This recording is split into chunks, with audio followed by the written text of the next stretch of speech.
recording now. We're recording now. We are live for the inaugural episode of the Very Important People Talking About Very Important Things podcast. Welcome, everybody. Welcome to my co-host, Jonathan Brown and Benjamin Fredenberg. Hello, guys. Hello. Hey. Thanks for having me. You're a member. You're welcome. How There weren't a lot of choices. you guys are at the bottom of the barrel. It was a sticky, gross, disgusting, grotesque barrel. John, Ben, how you guys doing tonight? Great day today. Yeah, doing good. Doing good. Strong. Yeah. Anything exciting happened today? Ben, you had something kind of exciting you showed about. Oh, dude, yeah. So, those of you who don't know, I work for Samurai Comics, largest retailer here in Arizona. We got 4 stores in the valley. Nobody knows. This I is manage the first the warehouse. episode. Yeah, no, just It's okay. assuming someone's looking back at it, you know? And so anyways, we had a collection of analog magazines coming in. And what's super cool about the analog magazines is it is the first published work of Dune before it was published in paperback novel. And it's super cool. Like, it's super neat to see multiple chapters across 8 different issues of analog. On top of the fact that during the time that Dune was being published, the magazine ended up converting into a digest format. So the last 2 issues of the original story are actually in digest format, which is kind of neat to see the format change and transition over time.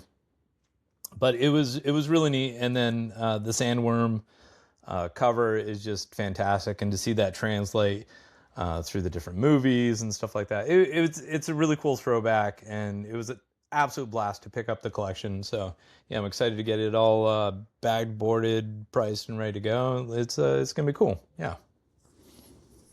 Dune before Dune was even like a thing, and Yeah. that was common back then, right? Wait, Yeah. So like, it was like a mail order like science fiction magazine, and like you have old science fiction stories from like J.R. Martin, Asimov, stuff like that, like all published in these works, which is just really, really cool. So I ended up picking up the original 8 issues for Dune. There were 4 issues that came out later with additional stories, and then 200 other just books along the series. So it's gonna be really cool to kind of peel through it, find authors that have these fantastic stories throughout the series, and the covers are phenomenal. They're like all hand painted covers. It's really cool. It's a neat collection to get. It's not something that comes in often, considering that it's book format. It's not comic format, so it's not like a graphic novel or anything like that. But given that it's kind of in the wheelhouse of nerddom, I was gonna take the chance on it and see what we can do to make some money off it. Yeah, that cover you showed, the sandworm. Was that the very first? That's the very first chapter, I guess, or was it? Maybe no. I think it's the 6th one out of the 8. Yeah. The sandworm looked just like the David Lynch version. Like he just ripped it from that cover, but so fantastic that it's like the first illustrations for Dune. Like it's the first visual representation would be those magazines ever. Yeah. What was that? The 3-lobe mouth? Yes. The phallic looking worm. Yes, definitely. I mean, the new one's kind of phallic too. How can you not make it phallic anyway you did it? That is true. Basically, how phallic do you want to be? So that said, yeah, this is our first episode, and we are basically just 3 friends. We've known each other basically since like junior high-ish, high school. Yeah. And for whatever reason, we've just never drifted ways, and we still do a lot of the same nerdy, dorky things we did back in the day. We're all like 90s kids and just basically thought it'd be kind of cool to get a podcast started because we talk and bullshit about a lot of things, and maybe the things that we're interested in, other people would be interested in as well. So that's the genesis behind the cast here. Nothing special, but we have a lot of fun I'm talking very about. special. No. Okay, extra special episode today. But yeah, we have fun shooting the shit about all sorts of nerdy shit. But this is basically just a dorky podcast on the things that we're interested in, which would be old comic books, board games, video games. What else do we do? Movies, sci-fi, Yeah. keyboards. Anything is fair game. Oh, yes. Anything is fair game here. We have quite a gamut. So that said, it is the first episode. John, would you want to maybe introduce yourself quick or give a little bio? Yeah, my name is John Brown. I don't have a job related to comic books or anything nerdy. I only do important things. I feel like I'm probably the least nerdy person amongst our friends. I don't know think about so. that. Yeah, I don't know about that. Didn't you just I would even solder go a so far to keyboard say. together? Yeah, I would even go so far as to say I'm a cool guy who only does cool things. But, That's it. I prefer to leave myself as a man of mystery in that way. Okay. You'll find out more about me through tidbits, breadcrumbs, if you will, that I'll spread throughout successive podcasts over time. If you put the clues together, you'll figure them all out. There's a prize at the end. Right. Bottom of the cereal box prize. Yeah. John is a connoisseur of many different things, liquid and otherwise. So, but I guess we'll leave the breadcrumbs for Hansel and Gretel later on. Ben, what about you? Even though you kind of did already. Yeah, so I'm in the comic book industry. I've been working with Samurai Comics for the last 5 years. I manage their warehouse. They have 4 stores here in the Valley. I'm their primary buyer. So if you have stuff to sell, I'm the one who you inevitably deal with. I'm a big fan of pre-code comic books, anything EC related, old horror, suspense stories, Tales from the Crypt, that sort of thing. Definitely my jam. I travel around to trade shows around here in the Valley, Phoenix Fan Fusion, Old Man Con, Tucson Comic Con, TCAT, all the things. And I peddle my wares to the folks. And yeah, that's my deal. I am a big comic book guy. Big time comic book peddler for sure. Yes. Such a peddler. Such a peddler. Super cool. No, it's super cool. Ben's always texting us these like rare or keys. Sorry, I'm learning the lingo through you again. All these different key books. That he Just referring to them as across. books. Oh my gosh. What'd you say? Just referring to them as books. No, That hey, also- they're keys. Oh. Ben calls them keys. I'm gonna call them keys. Yeah. Yeah. See. As for me, what does it say? So I was in education for a long time, as someone else here as well. Was a history dork. That probably might be my first love or my first dorky hobby or interest. But these days, play a lot of board games, a lot of card games. I'm a big Magic the Gathering dork. But I guess I don't want to say claim to fame, but my niche, I guess, is I actually have a small card game that I kickstarted and produced, made, designed, market, everything back in 2020. It's a mix It's not of small. You got a Magic. couple expansions in there. It's small. It's a mix basically Magic and BattleTech. It's called a Redline. tiny box. Tactical card combat. It's definitely a a labor of love. But yeah, we have a couple expansions. We've done some Kickstarters. But I guess that kind of makes me a game designer and a game publisher. And we'll talk about it. I'd like to talk about it more in later episodes, but that's not the place today. But yeah, Pay that sponsorship money to be able to do that. I'm sorry. one day, one day. But anyway, so that's a little bit about me. Like I said, game designer and marketer with Red Line Tactical Card Combat. Again, it's mechs and magic combined. You get it. Okay. That said, each episode we like to start with anything topical, current events, or news related. So I do have something to share, but before I didn't tell you guys. But is there anything out in the nerdverse that you wanted to share or discuss here quickly? I mean, I don't engage with current events at all. That's one of my problems. I think that's Oh, yeah. well, you'll benefit from this. Yeah, that's why I'm waiting for what you're going to say. I'm really excited because I don't know. Oh, okay. I got something big. Something big. Ben, nothing? I mean, I've definitely been trying to catch up on my shows and stuff like that. Just finished up the newest season of Fallout, but the new trailer for Invincible season 4 just dropped. What was it? End of January, January 24th, right? And since the drop of the trailer, 9.8 of Invincible #1 have hit an all-time high of like $6,500.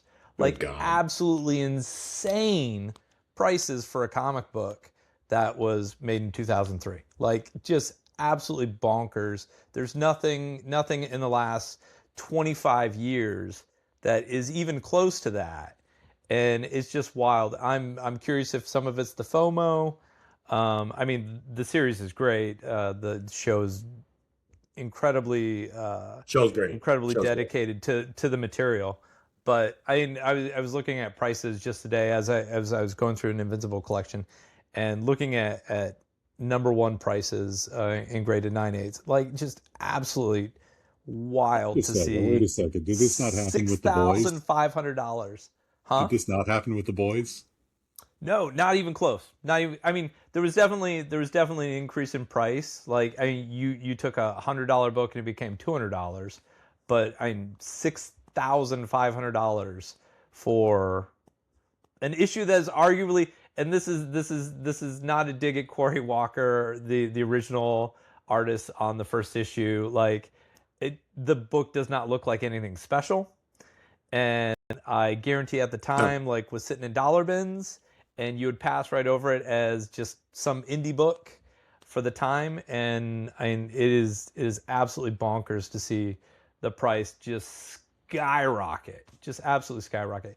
I mean, it's exceeded all of the like COVID bubble prices that it started to hit around that time period when everyone had all their money. I don't know. I just think it's amazing.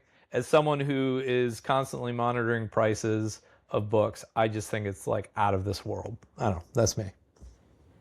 I was in my comic book phase, kind of at the tail end when that came out. I remember seeing it on the new issue stand at my store.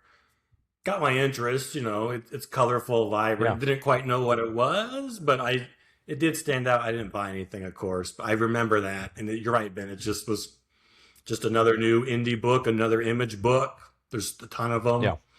Who knew where it was going? I wonder if absolutely wild. maybe it's Kirkman, right? Yeah. Maybe it's the Kirkman effect, just because all his stuff seems to turn to gold. But Garth Ennis did The Boys, but I think I would argue the comic book of The Boys is not nearly as good as the show. So Yeah. that's what I hear. And I'm a big, John, you and me, I know we like Ennis quite a bit. I mean, I'd go so far as to say that would apply across his work. Okay. Okay. But you know what? That's no dig at old Garth.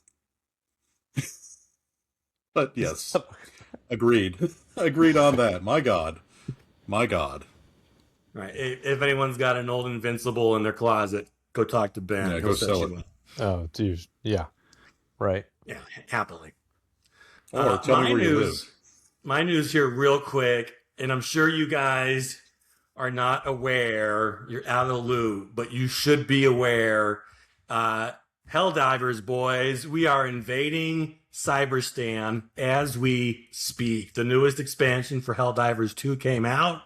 The cyborgs, which were like the original version of the automatons, Ben knows, in the first game, they're back. And so the Helldivers are leading an invasion of Cyberstan as we speak. I logged back in yesterday to contribute to the cause because I'm not a fascist or communist. It's hard. And I know you guys played it for a little bit, but that's a great game. You can just jump back in, get your ass kicked, have a lot of fun. But the cyborgs Have you seen the movie news about it? Jason Momoa has signed on to do a Helldivers movie. Oh, that's the other news I could have said. No, Cyberstan's more important. A Helldivers movie. I don't know if Momoa is a good John Helldiver, but yeah, Helldivers. And the way the game works, they don't know the outcome. The producers, the developers. So I mean, depending if Cyberstan is taken or not, like it changes the outcome of the game going forward. So we will see. All right, we'll have to log in tonight for democracy. Okay, there we go. I'll consider that. I'm not very good. My God. It's Future War from Terminator 2, like all over. Like it's pretty fun. But yeah, I was getting ragdoll for sure. So okay, all right, Invincible and then Helldivers 2 news. So next segment is we try some different things here, but we have our Sell It segment where I'm going to open it up to John this week to basically kind of just pitch us something that like we've been doing here already, but something cool here, John, that you're into, that you stumbled across, you think more people should know about. Enlighten us on something you think is worth knowing about here. Okay, this is something I think is, what has value, and I'm gonna go ahead and let you guys know. I want you to imagine for a moment that you're playing a video game, and this video game is the best video game ever. It's possible right now. You can be living that moment. It's the best video game ever, and it is because the detail of this video game exceeds all other video games. It is like a combination of The Sims and Stardew Valley, and I do love Stardew Valley. Yep, and Zombies Ate My Neighbors. All in one. That's right. This coming. Yeah. The game is called Project Zomboid, still in early access on Steam. You can still get it for a very reasonable price, and my God, does this game have it all. I have gotten a few people to get in on my multiplayer server of this game. It is so satisfying to build something within this world. You are sitting in the most fun version of Kentucky ever, where everybody's dead, and you are the last version of Kentucky. Yeah, the best version of Kentucky, where everybody's dead, and you get to loot the whole place, trying to survive and failing most of the time. The game aptly begins with a crawl of you figuring out that this is how you died.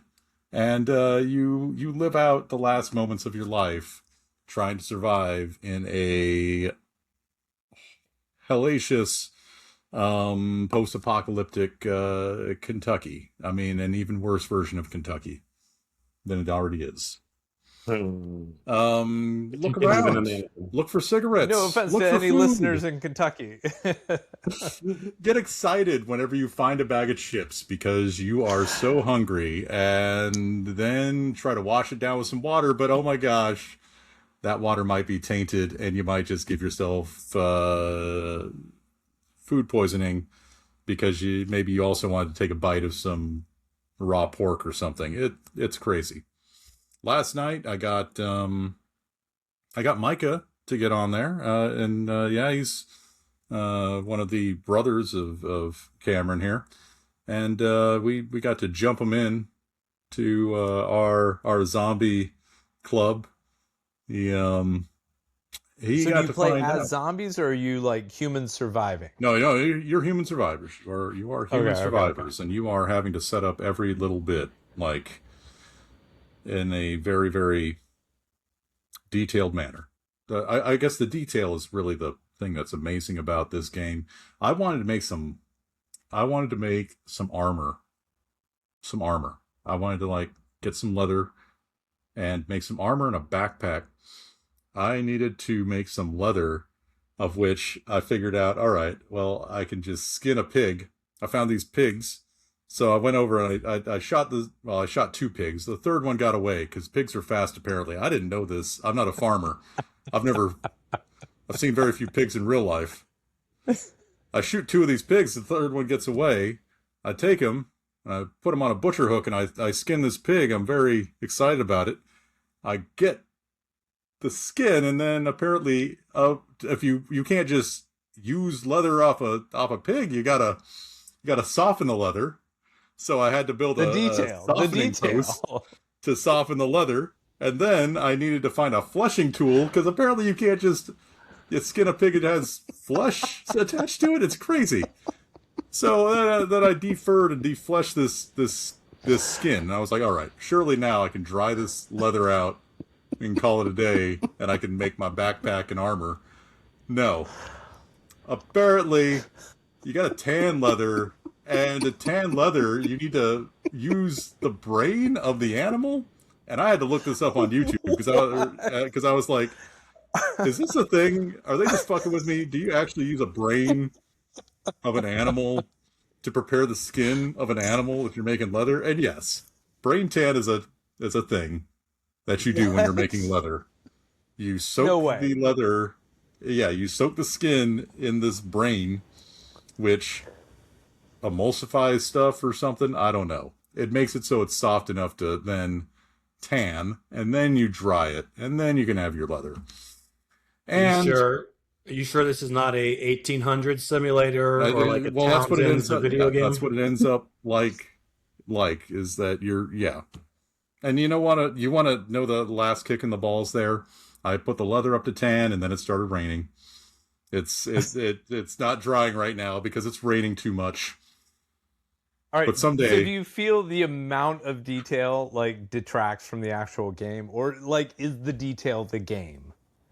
No, the detail is what makes it so satisfying to get on there with your friends and cooperate. Let me tell you, when you're learning to do all these things, just having somebody else to go out and gather sticks for you, or when you say, hey, Fred, can you weld up something for me? Because I can't learn how to weld. My guy's only good with wood. That is what it's all about. It's community. That's community. And that's what we get out of Project Zomboid is community, survival. And the whole time you're getting attacked by zombies. Yeah. Well, as if tanning wasn't hard enough. Fred died last night. I thought Micah was going to die. He was having issues. We gave him a club. We told him he was now part of the boys. He's in our gang now. I said, here's a short bat that I carved because I'm good with wood. I'm going to need you to start whacking. All right. I was going to play Helldivers tonight, but apparently I need to play Project Zomboid. So Ben. Yeah. It was so Ben. Yeah. It's kind of like an isometric DayZ, I think. That is true. And I've heard of DayZ. I've never tried it. But you know what? I tried it on a whim. I was not a fan. It was overly complicated. The graphics were super dated, and it was tedious. You know what? I would not say any of those things about this game. This game is not overly complicated, and I swear the graphics are awesome. Yeah, that got uninstalled fast.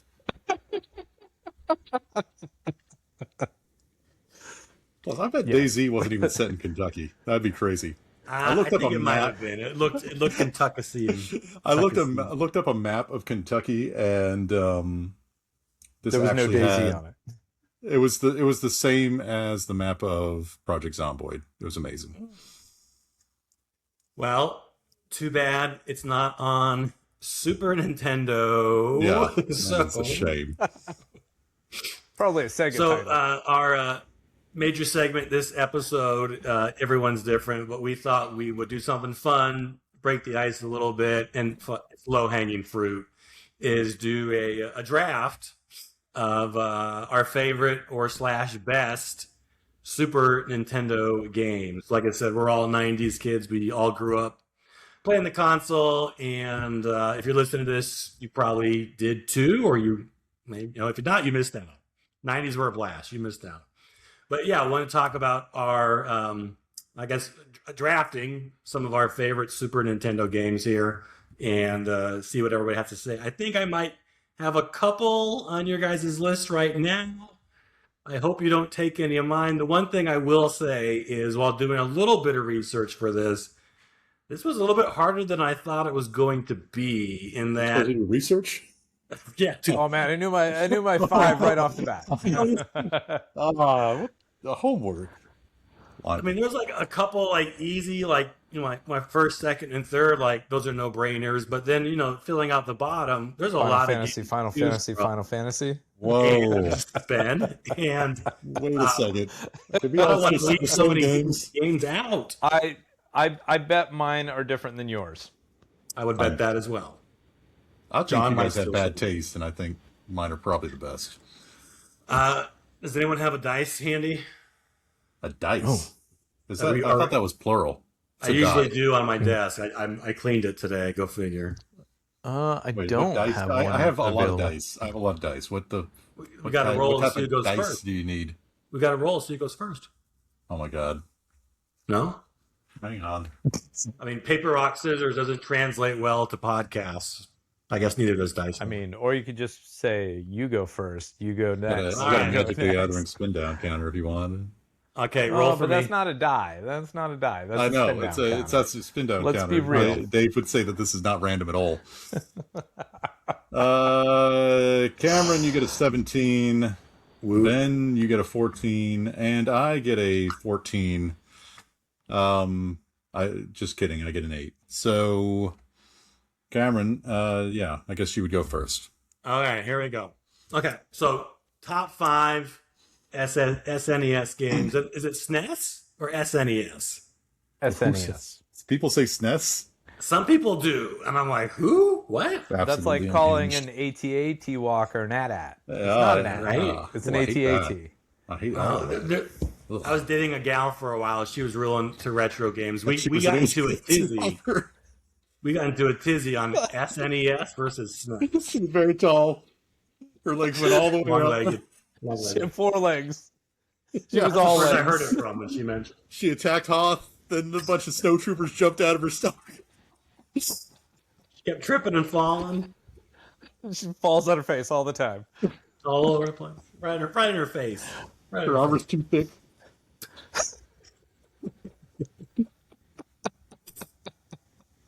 All right, so with the first pick in the inaugural Very Important People Talking About Very Important Things draft, I am taking. Now it's a draft. There's strategy here. You could maybe pick something later if you think it might drop a little bit. I know Ben is not picking this one, but I have to go with Final Fantasy VI. Again, I only picked games that I played. there we go. Final Ben Fantasy never played VI it. was not on the Super Nintendo in America. I'm not going to say a lot. It speaks for itself. It is a masterpiece. The characters, the setting, the music, the story, the game hits. It still hits today.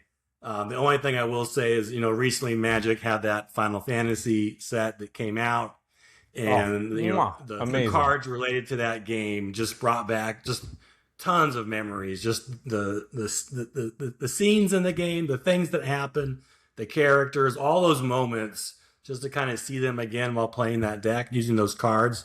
Again, I don't know. It makes me kind of want to play it again. Square Enix, if you're listening, and I know you are, you need to remake that game if you haven't done it already. It will make boatloads of cash, and that is a no-brainer. I don't know why. Well, after you finish your 7 remake, 6 demands it. The game is that good. That's my number 1 pick. Easy. Next, Ben. Number 1 overall pick for me. Oh, well, I didn't necessarily put mine in particular order, but if I were to look at my list, next, like I think so I kind of approached my list slightly different than a draft. I didn't follow the homework so much. I actually did not understand what you meant by draft. Like, you can't pick. Yeah, you can't pick what's been taken. Clear. So I told you guys draft. I told you draft. Well, so whatever. We're doing our own thing. This is our podcast. I would just like to mention that Cam said Final Fantasy VI, and it was Final Fantasy III. Thank you very much. Thank you. Thank you. I think you should take Final Fantasy III, the actual game, because that's how it was released in the United States. From the draft. Yeah. Yep. I should have put this out. Okay. He said his draft pick's name wrong. You're stalling, Ben. What do you got?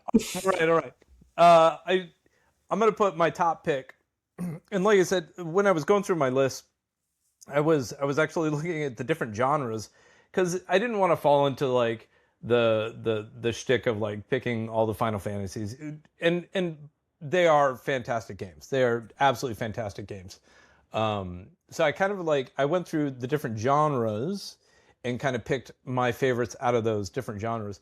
I would say out of my picks, my favorite would probably be Zelda: Link to the Past. Solid. I mean, an Never played absolute just amazing game. Picking up, I was a big fan of Zelda 1 and 2 on the NES, and I was a big fan of the differences in playstyle of those two individual games, and then picking up Link to the Past, and again that call back to Zelda 1 with the perspective and just the vastness of the world. It hit all the right buttons at the time, and is by far one of my favorite games. An absolute gem. I've gone back to play it multiple times. I think it holds up incredibly well, and not a lot of games do. But as far as SNES games, I would put the top of my list would be Link to the Past. I can't argue that. I played that game so many times. Solid. I'll argue it. Yeah. And after Zelda 2, The Adventures of Link, it locked in the top down, which is what everyone liked anyways, but it set the standard before the 3D games came around for sure. Yeah. No. That game's awesome. Great game.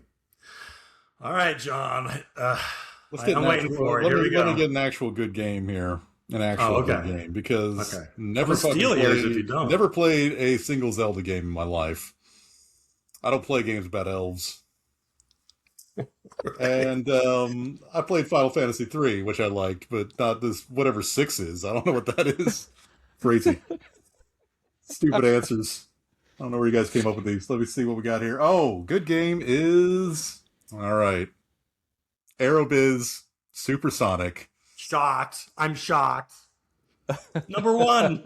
Best Super Nintendo game ever made. Takes you through the age of air travel with so many brilliant touches. Airplanes that get damaged, hiring stewardesses, hotels. Oh my God. Get out of here.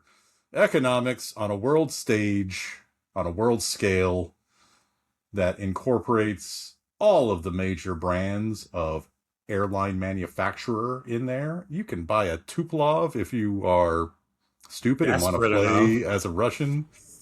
You can buy a Lockheed Constellation. Oh my gosh. If you like air travel, if you like airplanes, if you like business, if you like airline food, oh my gosh. Knocks it out of the park. Such a good game.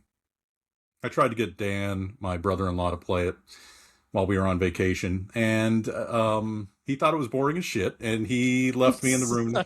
But, I think if he had given it a chance... So you played it for him? I just played it. I played it alone, and I remembered how effing good it was. Yes. Ben, did you ever play this one? I didn't. I remember it being played at the bar. I remember either Zach or Brown playing it, one of the two, and it does look boring as shit. And so yeah, was not interested, but a really unique game. Like it is a unique game. I will give it that. From what I did watch, it was a unique game. No, did not play it. Game's solid. It's one of those Koei games, so you know it's going to be a little heavy on the numbers. It's an economic simulator, but the awesome thing, the great, it was 4-player. So when you had a lot of friends around like we did, right, just take turns with the controller. Single player probably would be a little monotonous, but with 4 people going, game is great. It's mean. Yeah, a lot of strategy, and kind of like Monopoly with airplanes and all that stuff. I was dating someone else for a while, and we were up. She was an airplane. We were up in the cabin. We had nothing to do. I had it emulated on my computer. I got her. We ended up playing that all weekend. I jumped inside and we flew to Paris on that. You'd think she would have been a keeper, but yeah, she's like, she's all into it. Aerobiz. Who knows? Might get you laid. Did it for me. Okay, next one. Next one.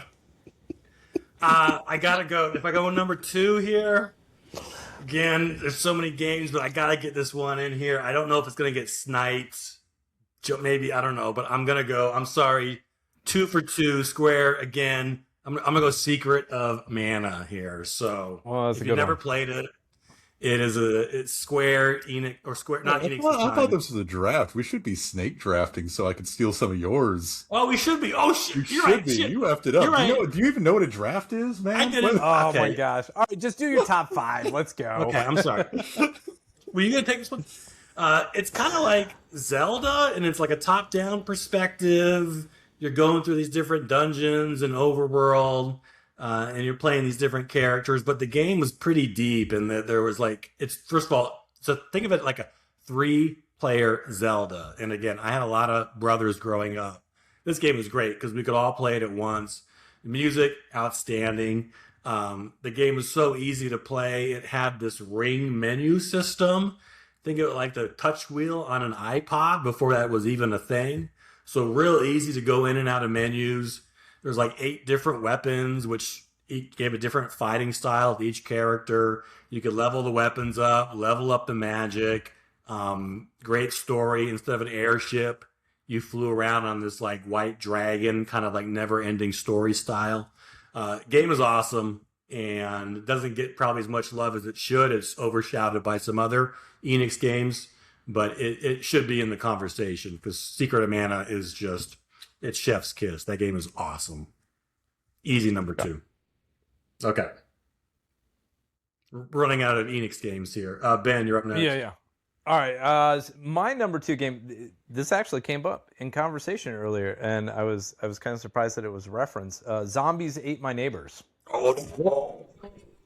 Yeah. Yes, Zombies Ate My Neighbors. Talk about so again, growing up with NES and playing games like Fester's Quest, just such a big fan of top-down shooters, Blaster Master, that sort of thing. Zombies Ate My Neighbors, again, clicked all those buttons, super fast-paced, super aggressive, just detailed levels, crazy difficulty curve once you got later into the game to some of the bosses. Just absolutely bonkers game. I would love to see something. Whether or not it shows up on Nintendo Online or something like that, I wouldn't want to stray away from the top-down shooter game. I don't need a Fortnite style Zombies Ate My Neighbors or anything like that. I don't need a first-person shooter Zombies Ate My Neighbors, but just again, out of the different genres that I could pick for those top-down shooters, Zombies Ate My Neighbors would be my number 2. Yeah. Wait, so you just made me picked and two John top-down upset. games in a row? I thought you said you were doing genres. No. Zelda's different. Zelda is a role-playing game. I mean, it's a Metroid-esque game. I mean, you're backtracking, you're gaining new skills, new equipment, that sort of thing. Zombies Ate My Neighbors. That's a shooter. Like, it's a shooter through and through. It's a shooter. Yeah. No. I mean, I don't even know. I've never played a Zelda game. Zombies Ate My Neighbors without guns. Okay. Let me give you my JRPG pick. Better than any of the Final Fantasy games, by the way, like by a long shot. Don't say it. Don't say it. Kind of expensive to buy a Are copy you gonna get two games nowadays. sniped, Cam? It is Earthbound. Earthbound. Yeah. Earthbound is the best JRPG of the Super Nintendo era. It incorporates deep thematic and narrative structure into a sometimes comedic and sometimes heavy gaming experience with characters that cut across so many experiences. You get to play as a young boy from Eagle Land. You fight old women and gang members and space aliens. And you end up having to like fight through a dog that turns into different states of fire, going from fire to carbon to diamond. Yeah, I mean it's a wild game. Have you guys played that one? Earthbound? I've played a little bit of Okay. Earthbound. I missed it. You know what? I was off. I was done. Healing potions are stupid. Buy hamburgers to heal yourself.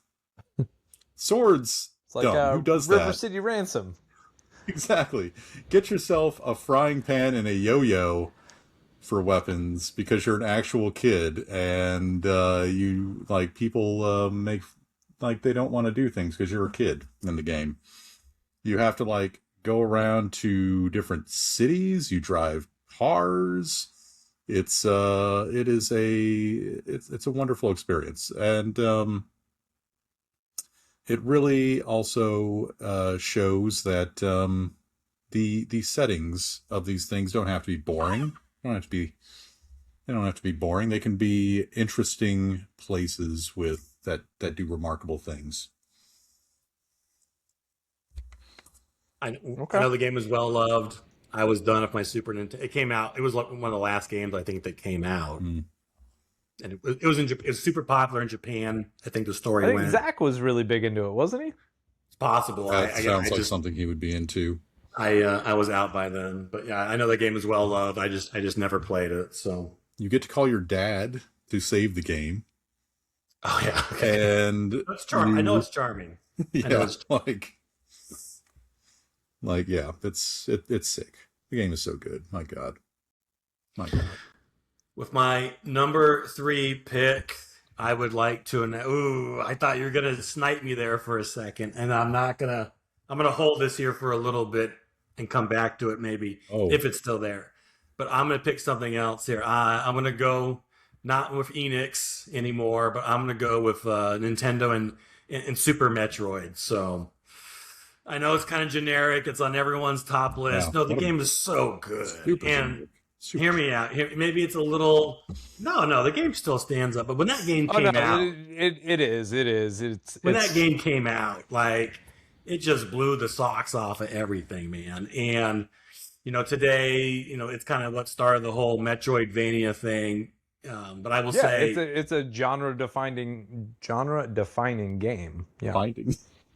it's called Metroidvania for a reason. It's not Castle Etroid. This one was the first, but like it's got all the different like movement texts that are in there, all the hidden rooms, the secrets, the backtracking. Yeah, that's a big part of it. But really, I thought Samus was cool as shit back in that time. But like just what I remember is just the atmosphere, man. You come down. The beginning of the game is rock solid, right? The last Metroid is in captivity. the galaxy is at peace. It spoke to you. It's an SNES game, but it has like voices, right? And you got to escape that facility. It's blowing up around you. The mode 7 is you're like flying out. Like there's a little bit of a story in there. And at the end, spoiler, when the baby Metroid comes back and it like sexually assaults Mother Brain at the last moment and gives its life to give you its power, like, oh my gosh, like it's so epic. It's awesome. And like I said, the atmosphere is really what I remember. Just the music, the loneliness, like that rain that falls down as you come to, it's just, again, the game is pretty much, let's say, is the tits. I don't know. It's awesome. The game's awesome. But Super Metroid should be on any list, and I'm going to take it number 3 because I feel bad if it went any lower. So Super Metroid, easy 3 for me. Okay. For my number 3, I'm definitely going to go with a platformer. Earthworm Jim. Just a fantastic, like over the top, crazy platformer. Fantastic characters. The animations throughout the game were just, I think, ahead of its time. Flying around the universe on a giant rocket. You're an earthworm with a mechanical body, and you have a really cool pistol. And you run around and shoot stuff, and you climb across chains using your head as an extra hand because you can never drop your gun. Just a fantastic platformer. The sequels to it were also just absolutely fantastic. I can't think of a platformer on SNES that was any better than it. I'm beginning to end, just a fantastic game. It's pretty good. I would say that I got a platformer that I think is better. Oh, shots fired. I do, and I think you might like it as well. It's called Metal Warriors. Metal Warriors. Now, if you haven't played that one, it is a mech platformer where you are piloting a mech. This game and you can get out of the mech and get into other mechs. So you can like actually steal enemy mechs in the game. So like the one that you start with like can fly and has like an energy gun, but you can like jump out of it. And there's other ones that just jump and they got like a machine gun and a shield. And there's another one that's like a big fucking ball. And there's another one that's like a fucking artillery mech. And you jump out and you're like this big. So sometimes you have to jump out and like go down the hallways and like you have a gun. So it's like Blaster Master. Yeah. Right? Yeah. But like imagine Blaster Master, but fucking better. Like it's like the game is fire. It is just, that's cool. So cool. Like varied levels, like you're going between spaceships and stuff. You are massacring little like infantrymen who are trying to like fight your mech. Like, oh my gosh, it is really cool. All right, it even has a versus mode. It was called Metal Warriors. Think of it maybe as like a 2D Titanfall, kind of like that a little bit, right? But I thought about picking that one. I thought you might have sniped that from me, John, because I know you. Oh yeah. You and me are into the mechs. So. Okay. Speaking, I think I got a better mech game though. It'll be on my list. It's a better mech game. I got a mech game here coming up as well. I don't know. This is a deep cut. But if anyone knows, they know. This wins the list. I'm going to go Metal Marines. God damn it. I knew you were going to fucking take it. Yes. This game is way ahead of its time. Oh my goodness. It's so fucking cool. This game is so good. It's like, it looks like Populous, right? It's like the 2D isometric view. It's like it's a city builder, a base builder. So it's got a little bit maybe like Sim City thrown in there. It's a tactical, like kind of RTS, turn-based, sci-fi mech anime stuff. The game is like so good. It's basically like a tower defense game, which are all the rage now on like mobile devices and stuff. but before then. So you're like on an island, you build up your base, and it's kind of like Battleship. It's really kind of like, yeah, Battleship, right? And the enemy island that you can't see, you have to like attack it with cruise missile diplomacy to unveil parts of the map. The goal is to blow up the enemy's 3 bases, I think, which are hidden. And then when you really want to do damage, you can send in the Metal Marines, where you're airdropping these mechs onto the enemy's base, and they just wreak havoc, destroying everything while they're taking damage.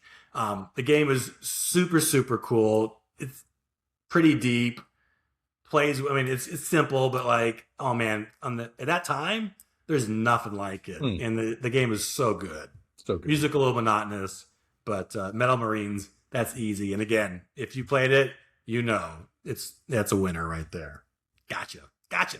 Yep. You stole it, you bastard. Ah.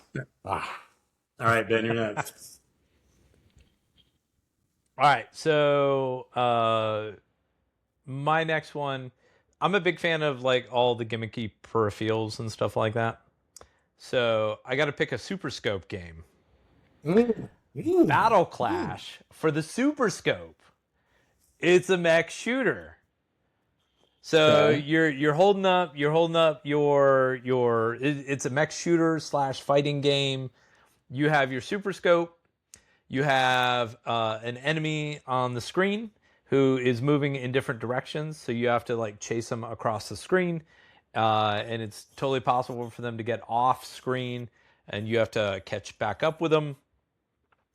They're firing things at you that you can shoot out of the air with your Super Scope, and then they have damageable parts. So like you can shoot off an arm that might have a gun on it, or shoot off like a shoulder that has a missile.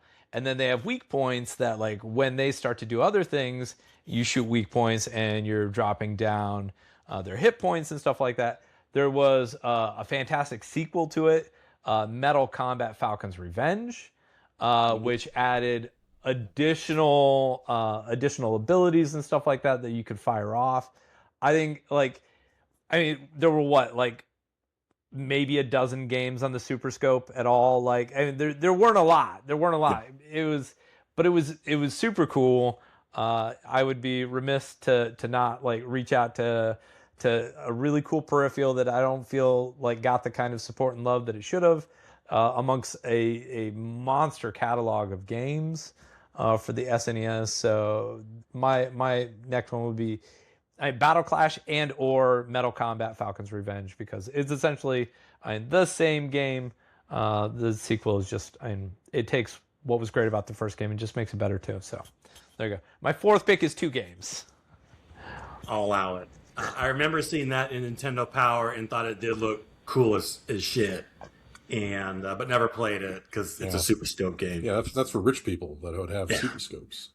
As awkward as the Super Scope was, I was happy to see in the new Mario Galaxy movie trailer, if you saw it or not, Yoshi pulls out a Super Scope at the end of the trailer. So Super Scope will get some love in the new movie. So that might be the best part. I did not like that first Mario movie, but anyway. John, what do you got for your 4th pick? All right, so now for my top-down shooter pick. I think it's better. I was going to say Zombies Ate My Neighbors. I do like that game. I like this one better for a couple reasons. Jurassic Park for the Super Nintendo. Yeah, but the Sega one was better. No, it wasn't. That was a side-scrolling platformer. The Super Nintendo game was a top-down shooter. Oh, was it? Variety of weapons that you could get, and a fucking first-person mode. Oh, yes, it did. Yep. I think it was one of the first-person shooters in general, where you got to wander around the interiors of buildings using the same weapons that you did from the top-down shooter. It had... Okay. I would tell you... Did it have like the forked electrical gun and stuff? Well, yes. Yes, you start out with the cattle prod. I would tell you that I'm a big fan of Jurassic Park, right? I read the book when I was a kid, and I fucking loved the book, so I like Michael Crichton books. And this one adapts a lot of stuff from the book as well. So you'd be like, oh, here we go. If you know that this is a thing in the book, and then it's in the bloody video game. Oh my gosh. So Jurassic Park hits so many things. That game was hard, I remember. That's all I remember. No save on that game. Yeah, you had to just finish it in one sitting. What? Yeah. Yes, it's very hard. I would say emulate it, everybody, if you get a chance, because then you can at least save state on it, and you're not just sitting there for hours on end trying to fight through the entire game without even skipping a beat and losing. Yeah, I did get pretty far, but no, I never beat that game because of that. It's a dark horse for sure. But hey, Jurassic Park is still kicking today, so maybe it gets shouldn't be. Virtual console release on the Wii or something like that. Yeah, Ben, by the way, did the same. Not the Wii, I also chose by category. So if you haven't figured it out already, I was like, fuck you, Ben. Fuck you for doing the same thing I did. God. Often imitated, never duplicated. All right, so for my last pick, and this is the hardest one because again, the catalog is so deep. There's so many heavy hitters. So it's just like if you ask me 10 minutes from now, I'll have a different answer for you, right?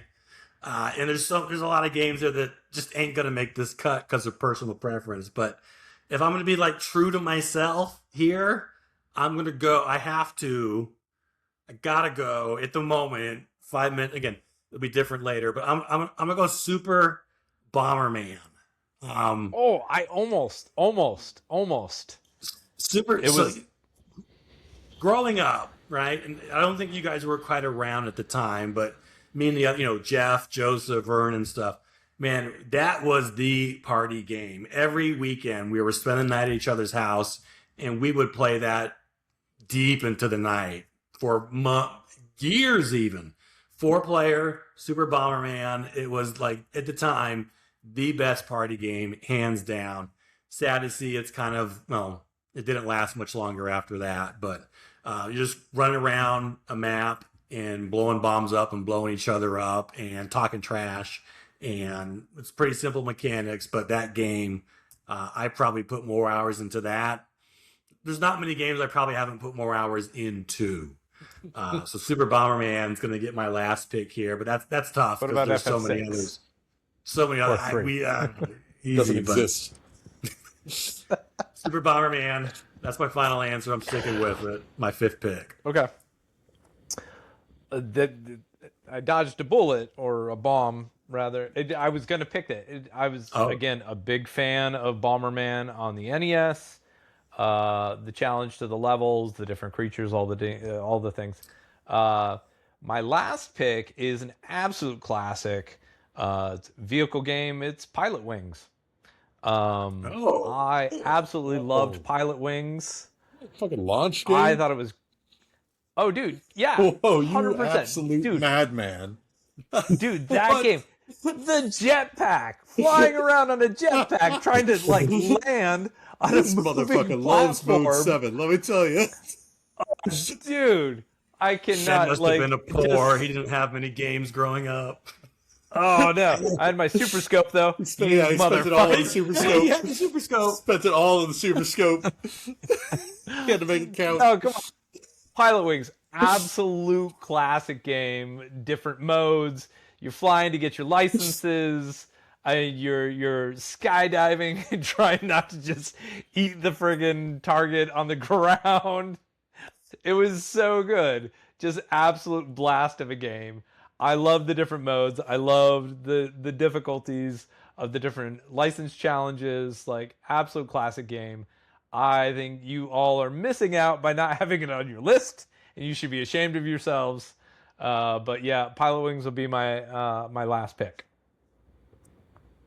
Can I share a Pilot Wings story quickly, real fast? Sorry.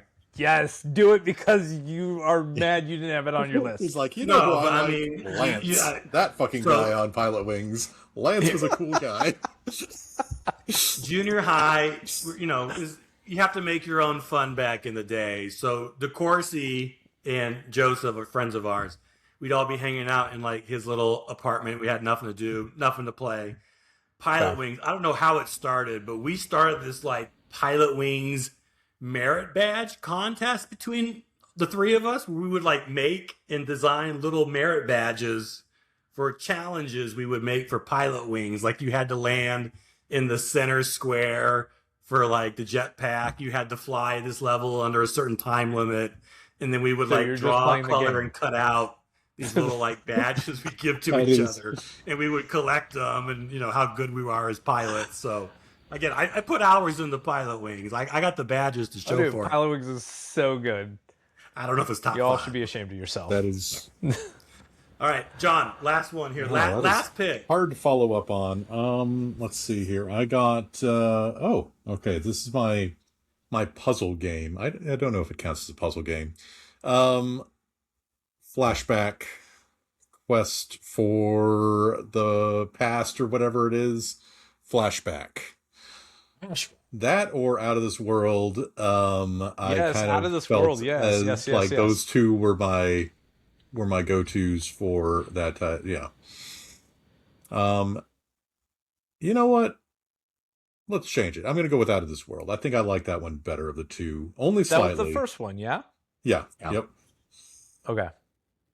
That you run to the left at the beginning of the level, and there's the lake. Also, because I actually beat Out of This World. I don't think I ever beat Flashback. I think I Dang, you did. Because that, Out of This World was doable. Flashback got really hard. I don't know if it is actually that hard, but that would be like, kid me finding it super hard. Yeah. So yes, Out of This World, you get to solve puzzles in a very kinetic manner. It has super cool graphics. I mean, shoot. All of it is like a really cool, like, smooth animation, 3D motion going. Yeah, the game looks fucking amazing for a Super Nintendo game. Like, yeah. It is Super Nintendo, right? I'm not getting it confused. Yeah. No, it had little like cutscenes too, right? Like in between the levels and. Now, PC first. PC game first, if I remember, and they ported it to Super Nintendo. But Okay. Yeah. That game has controls like dog shit. It's super slow. It's super hard. To each their own. But whoa! I mean, he didn't talk shit like that about Pilot Wings. I know. He had good stories to tell about Pilot Wings. Fucking good controls on Pilot Wings. I'm sorry. Crazy. Okay. Wait, did we pick out our like dog shit game pick? I was going to say that for another episode. Okay. There's too many to count. I did not know. I'd have to research that. Games that you hate. Any honorable mentions? I mean, there's some heavy hitters that we just didn't pick, again, for lack of time and Nobody space. said Chrono Trigger. I know. That was going to be my number 3. F-Zero. F-Zero is going to be up there. Will you get off the fucking Mode 7? Oh, damn, come on. Like, what, you want me to, like, go with Mario Kart? Everything like... Mode 7 related. No. He's like, no way, man. F-Zero's hard to beat. Settle down. No, F-Zero's great. It was such a great racing game. Mech Warrior was really good. I thought about putting it on the list. I'm surprised that didn't make this group's list, yeah. I remembered it more fondly than like going back and watching the videos of it. I was like, oh god, this game was really horrible. Like, but I remembered it more fondly. Wait, which one? Mech Warrior. You're the Mad Cat. You're like torso twisting around everywhere, shooting things. Yeah, like you literally get like airdropped into a zone. You have a small square that you can move within, and enemies just kind of like peel off from the edges, and you hunt them down. The interface is not intuitive at all. Yeah, it's fairly basic for a Mech Warrior title. I remember playing it a whole bunch, but going back and looking at it, I'm like, yeah, this is actually really horrible. I don't know. It was basically like one of those like Desert Strike, Jungle Strike helicopter games, but like as a Yes. mech. It played just like that. Oh wait, no, I was getting that twisted up. Okay, so we're not talking about the one where you're in the mech, right? No, the first You're Mech talking Warrior about is, the Desert Strike one. this Okay. is Mech Warrior 3050, I think is what it was called. Yes. Yeah. You got to The be first that one cat. is bad. Gotcha. Really 'Cause bad music on that. yeah, I remember liking that. I like Desert Yeah. Strike as well. I was gonna say Chrono Trigger, obviously. Rock and Roll Racing was probably gonna be my fifth one here at the Rock end and Roll Racing before, was a good one. yeah, before Bomberman came Still back like into F-Zero memory. better though. No, F-Zero is there. The music with Rock and Roll is really what. Yeah, Rock and obviously. Roll. And customizing your race Oh, yeah. car was like super cool. And again, Yeah. 2-player with all my family. Like we played that a lot. And then it pains me not to have a fighting game on here as much as I love the FGC, but Super Street Fighter 2 Turbo, Mortal Kombat 2, and Killer Instinct were Samurai all Showdown? So great. Killer Instinct almost made it to my list. I was thinking Yeah. about that one. Clay Fighters. I don't I think did Clay like Clay Fighters Fighter. That was ported cool. as well, but definitely Killer Instinct was a blast. But I mean, you can't have Mortal Kombat on the NES because it didn't have the blood. That's why Sega Mortal was Kombat better. 2. Mortal Kombat 2. The Ninja Turtles one. The Ninja man, Turtles fighting game. I like that It one. was okay. It was okay. Okay, yeah. It was okay. It was okay. Oh, Turtles in Time. That was a good one. I thought about putting one on that I only like because I was playing Super Nintendo games in the emulator. And I had never gotten to play this game. And I don't even know if it was something released in the United States or whatever. But it was I found a file called Shooting Macross. And it's a Robotech side-scrolling game. Oh, fuck, it is cool. Oh, my God. It's so cool.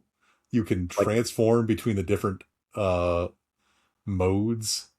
So you can go between, like, being the, like, Battloid to the Jet to the Gerlock mode. It's so tight. Oh, my gosh. Looks so good, too. It's got cool levels where you're, like, blowing up Zenshreddy and... Oh, my gosh. Yeah, I think when I got an emulator, that's the first thing I tried. Yeah, I was like, how did they not release? Yeah. If they released it, I had no clue, and I don't think they did because it doesn't like nothing looks correct, like English wise on it. And wow, that game was so cool, man. Why would they not do that? Why would they like deny an us? R-Type or Gratis. Yeah, that was a good one too. So. Yeah. All right, so to wrap it up, so listeners, all three of you, let us know who had the best draft. So who's got the best pick of games here? So I'll start with me first. I got Final Fantasy 3 or 6. Hey, Ben picked 2. Secret of Mana, Super Metroid, Metal Marines is my dark horse, and then Super Bomberman. Ben has Zelda Link to the Past as his number 1, deservedly so. Zombie Ate My Neighbors. I knew that was going to get picked in this crowd. Earthworm Jim. Battle Clash. That's a deep cut. And then Pilot Wings. Pilot Wings. Whatever. Not Y'all a deep ashamed cut, of yourself. but a cut. It's a classic. And, It's a classic. John has Aerobiz Supersonic, which I knew was going to go number 1. Oh. Again, deservedly so. I'm not. No. Yes. Earthbound, Metal Warriors, Jurassic Park, and then Out of This World. So that's the list. Yours may differ, but that's what we picked here today. So, all right. Hey, that's one episode in the can. So, Yep. thank you, done. gentlemen. That wasn't pain. That was not so pain. It was not so painful. That was painless, and that was a lot of fun. So, thanks for listening. Make sure to hit that subscribe button and come back next week Yes. when we'll talk about some very important things all over again. Because we're very care. important people. Very We're important. with very important people, like Pilot Wings. Very important game. Very Get important up game. here. Pilot Wings. Okay. Premier launch title. You fuckers. It's the only launch title that made it on the list. That's true. Mario World can suck it. Yeah. All right. Later.